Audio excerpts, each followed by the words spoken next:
First of all అందరికీ ముందుగా మీకు, మీ ఫ్యామిలీస్ అందరికీ హ్యాపీ సంక్రాంతి.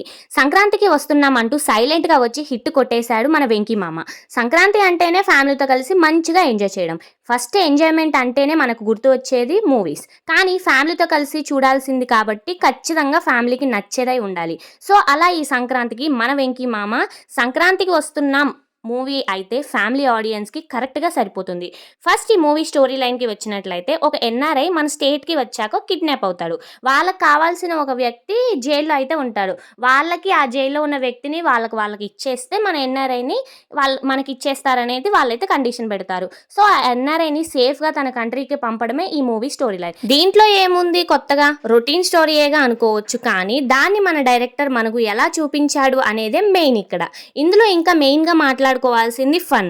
ఫస్ట్ హాఫ్‌లో కొంచెం లాగ్ అనిపించినా సెకండ్ హాఫ్‌లో అయితే థియేటర్లు నవ్వులతో పగిలిపోయాయి. ఇకపోతే సాంగ్స్. ఉన్న 3 సాంగ్స్ కూడా బ్లాక్ బస్టరే. ఈ పండక్కి కూడా బాగా ట్రెండ్ అయిపోతున్నాయి ఈ సాంగ్స్ వచ్చేసి. ఇక హీరోయిన్స్, ఇద్దరు హీరోయిన్స్ కూడా పోటాపోటీగా మంచిగా నటించారు. ఫ్యామిలీ ఆడియన్స్‌ని ఆకట్టుకోవాలంటే మన 'వెంకీ మామకి' బాగా తెలుసు కదా.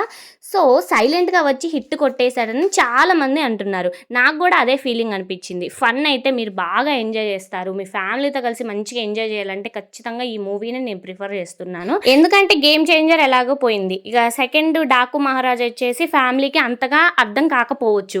కానీ ఈ ఫ్యామిలీతో కలిసి చూడాల్సిందంటే ఈ సంక్రాంతికి వస్తున్నాం. ఇదైతే అందరికీ మీ తాతమ్మ, నానమ్మలకు కూడా మంచిగా అర్థమవుతుంది ఈ మూవీ వచ్చేసి. ఇకపోతే ఈ మూవీ లాస్ట్‌లో మంచి మెసేజ్‌ని ఇచ్చే ప్రయత్నం అయితే మన డైరెక్టర్ చేశాడు. ఇక ఇది మన రివ్యూకి వచ్చినట్లయితే. మరి మీ ఒపీనియన్ ఏంటి ఈ మూవీ మీద? మరి మీరు మూవీ చూసారో లేదో కూడా కామెంట్ చేసి, చూడకపోతే మాత్రం పక్కాగా ఫ్యామిలీతో కలిసి వెళ్ళి ఎంజాయ్ చేయండి. అందరికీ మళ్ళీ చెప్తున్నా happy Sankranti to all your families.